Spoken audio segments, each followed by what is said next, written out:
Good evening all of you. मैं doctor Yogesh Yadav आज आप लोगों को silviculture and agro forestry AG 702 विषय के अंतर्गत वन लाइनर टाइप क्वेश्चंस जिनकी कुल संख्या 51 से लेकर 100 है के बारे में जानकारी प्रदान करूंगा। उससे पहले please like, subscribe and share my YouTube channel target with doctor Yogesh Yadav. First part में मैं आप लोगों को क्वेश्चन नंबर 1 से लेकर 50 तक बता दिया हूं और सेकंड पार्ट में क्वेश्चन नंबर 51 से लेकर 100 तक के बारे में जानकारी प्रदान करूंगा। क्वेश्चन नंबर 51, गुड़ाढ़ वृक्ष वह वृक्ष है जो आनुवंशिक दृष्टि से होता है। गुड़ाढ़ वृक्ष वह वृक्ष है जो आनुवंशिक दृष्टि से श्रेष्ठ वृक्ष होता है। क्वेश्चन नंबर 52, कुछ वृक्षों या पौधों को भूमि तल से काटने के बाद उनके ठूठों से नए प्ररोह फूट जाते हैं को कहते हैं। कुछ वृक्षों या पौधों को भूमि तल से काटने के बाद उनके ठूठों से नए प्ररोह फूटने को कहते हैं, कॉपिस प्ररोह कहते हैं। क्वेश्चन नंबर 53, कॉपिस प्ररोह करने वाली प्रजातियां हैं। कॉपिस प्ररोह करने वाली प्रजातियां शीशम, खैर, सीरस, बाकली, सागौन, यूकेलिप्टस आदि हैं। यानी शीशम या यूकेलिप्टस के पेड़ को जब काट दिया जाता है तो उसके जो जड़ बचती है नीचे, उससे कल्ले निकलने लगते हैं, तना, उसी को हम कॉपिस कहते हैं। क्वेश्चन नंबर 54, रूट सर्कस का उपयोग किया जाता है। रूट सर्कस का उपयोग अनार, कोकूम, सलीम, अंजन, शीशम आदि में किया जाता है। क्वेश्चन नंबर 55, 2 मीटर की ऊंचाई तक के शंकु वृक्ष की निचली शाखाओं को काटने या हटाने को कहते हैं। 2 मीटर की ऊंचाई तक के शंकु वृक्ष की निचली शाखाओं को काटने या हटाने को ब्रेसिंग कहा जाता है। क्वेश्चन नंबर 56, ब्रेसिंग की क्रिया अपनाई जाती है। ब्रेसिंग की क्रिया चीड़ में अपनाई जाती है। क्वेश्चन नंबर 57, एक क्रूज दल में कितने व्यक्ति होते हैं। एक क्रूज दल में 2 से 3 व्यक्ति होते हैं। क्वेश्चन नंबर 58, वर्नियर कैलीपर से क्या मापते हैं। वर्नियर कैलीपर से तना का व्यास मापा जाता है। क्वेश्चन नंबर 59, DBH को सतह से ऊपर कितने मीटर ऊंचाई तक मापा जाता है। DBH को सतह से ऊपर 1.3 मीटर की ऊंचाई तक मापा जाता है। क्वेश्चन नंबर 60, BH पर व्यास मापने के लिए प्रयोग किया जाने वाला उपकरण है। BH पर व्यास मापने के लिए प्रयोग किया जाने वाला उपकरण व्यास टेप, कैलीपर, बिल्टमोर स्टिक आदि है। क्वेश्चन नंबर 61, वृक्ष व्यास मापने में प्रयोग होने वाले यंत्रों को कहा जाता है।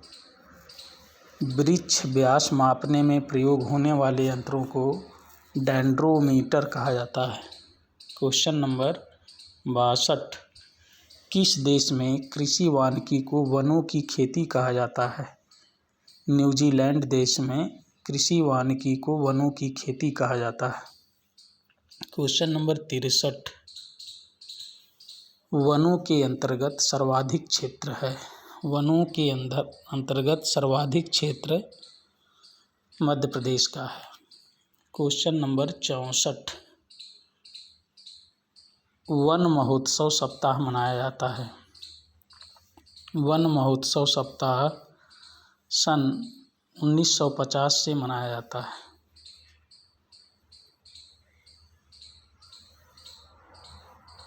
इसमें क्वेश्चन और भी पूछता है, विश्व पर्यावरण दिवस कब मनाया जाता है, तो 5 जून को।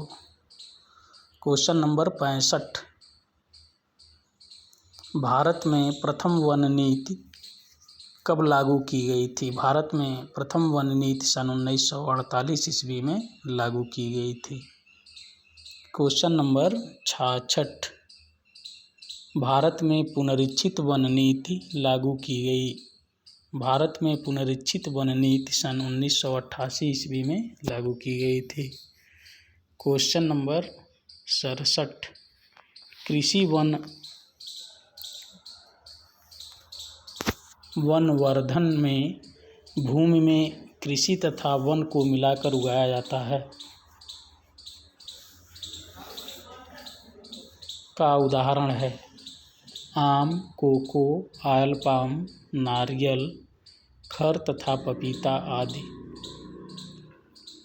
क्वेश्चन नंबर 68, जल की अधिक खपत करने वाले पौधे कहलाते हैं।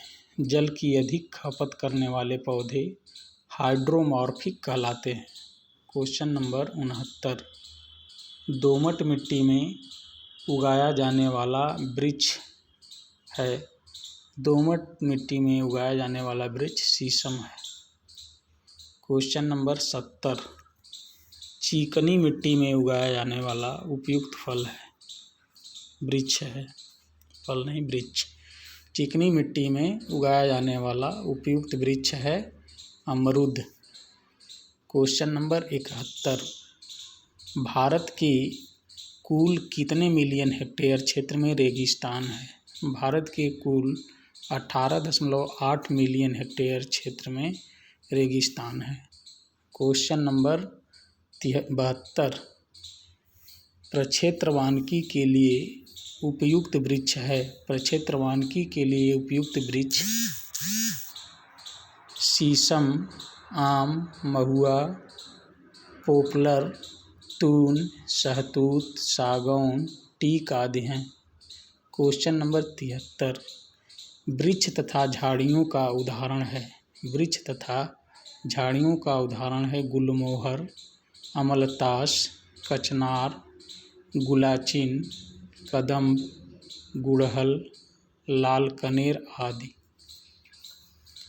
क्वेश्चन नंबर 74, लताओं का उदाहरण है। लताओं का उदाहरण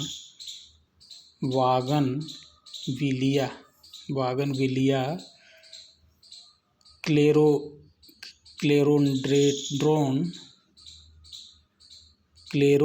क्लेरोडेंड्रोन, माधवीलता, रेलवे क्रीपर व चमेली हैं। क्वेश्चन नंबर 75, मार्ग के किनारे के लिए उपयुक्त वृक्ष हैं। मार्ग के किनारे के लिए उपयुक्त वृक्ष बबूल, कदम्ब, नीम, शीशम, महुआ, यूकेलिप्टस, बालम खीरा, आम, जामुन, टीक आदि हैं। क्वेश्चन नंबर 76, ऊसर, लवणी एवं क्षारीय भूमि में उगाए जाने वाले वृक्ष का उदाहरण है। ऊसर, लवणी एवं क्षारीय भूमि में उगाए जाने वाले वृक्ष का उदाहरण अर्जुन, बबूल, ऑस्ट्रेलियन, सीरस, शीशम, ढाक आदि हैं। क्वेश्चन नंबर 77, वायुरोधी वृक्ष के उदाहरण हैं। वायुरोधी वृक्ष का उदाहरण जंगल, जलेबी, करौदा और अमरूद हैं। क्वेश्चन नंबर 78, फार्म वानिकी के लिए उपयुक्त वृक्ष है। फार्म वानिकी के लिए उपयुक्त वृक्ष शीशम, महुआ, बबूल आदि हैं। क्वेश्चन नंबर 79, भारत में 30 लाख टन बांस का प्रयोग किया जाता है। भारत में 30 लाख टन बांस का प्रयोग कागज बनाने के लिए किया जाता है। क्वेश्चन नंबर 80, शीशम के पौधे का प्रसारण किया जाता है। शीशम के पौधे का प्रसारण बीज द्वारा, कलम द्वारा, महीन जड़ों के कल्लों के द्वारा किया जाता है। क्वेश्चन नंबर 81, वृक्षों की पत्तियों का उपयोग किया जाता है। वृक्षों की पत्तियों का उपयोग दातुन बनाने में किया जाता है।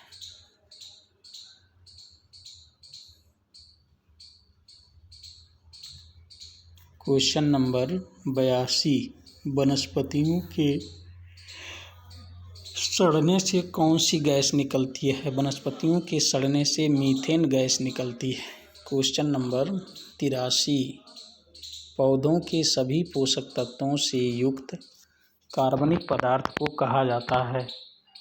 पौधों के सभी पोषक तत्वों से युक्त कार्बनिक पदार्थ को ह्यूमस कहा जाता है। क्वेश्चन नंबर 84, भारत में अल्पाइन वृक्ष कितनी ऊंचाई तक मिलते हैं? भारत में अल्पाइन वृक्ष 3600 से 4000 मीटर की ऊंचाई तक पाए जाते हैं।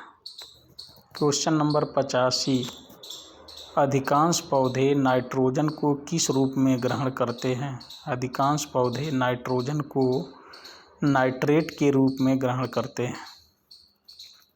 क्वेश्चन नंबर 86, राष्ट्रीय कृषि वानिकी अनुसंधान केंद्र स्थित है?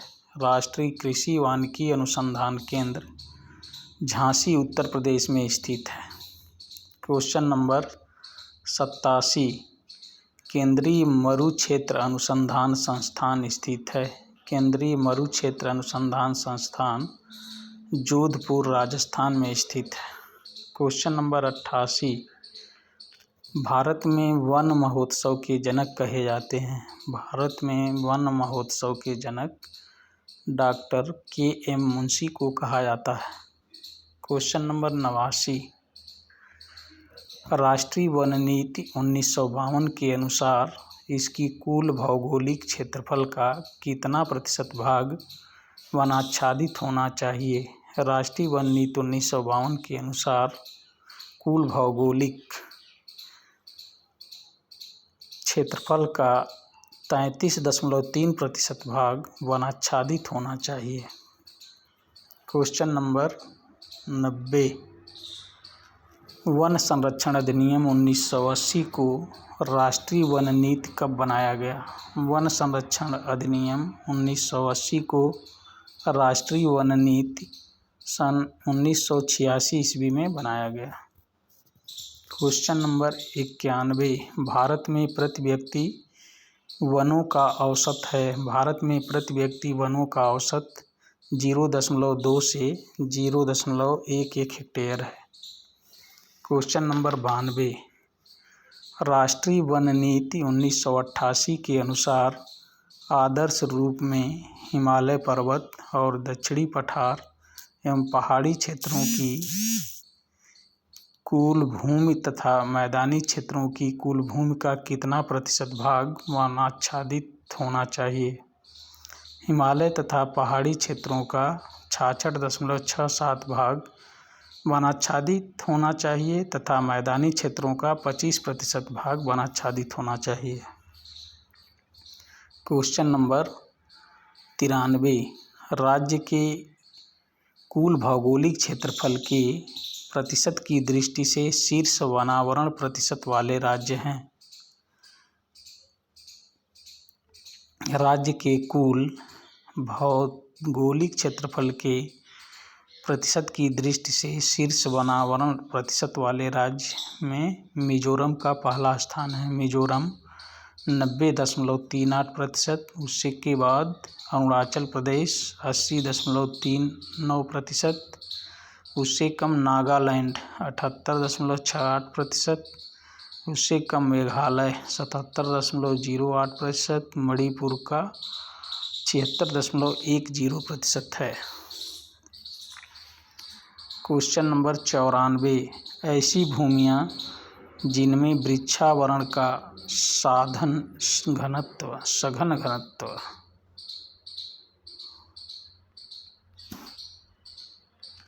घनत्व 70% या इससे अधिक होता है उसे हम अत्यंत सघन वन कहते हैं। क्वेश्चन नंबर 95, ऐसी भूमियाँ जिनमें वृक्षावरण का सघन घनत्व 40 से 70% के मध्य होता है उन्हें सामान्य सघन वन कहा जाता है। क्वेश्चन नंबर 96, ऐसे सभी क्षेत्र जिनमें वृक्ष आवरण का घनत्व 10 से 40% के मध्य होता है उन्हें हम खुले वन कहते हैं। क्वेश्चन नंबर 97, खारे पानी को सहन करने में योग्य पारिस्थितिकी के वन जो उष्ण और शीतोष्ण अंतर्ज्वारीय क्षेत्र में स्थित होते हैं मैंग्रोव वन कहलाते हैं।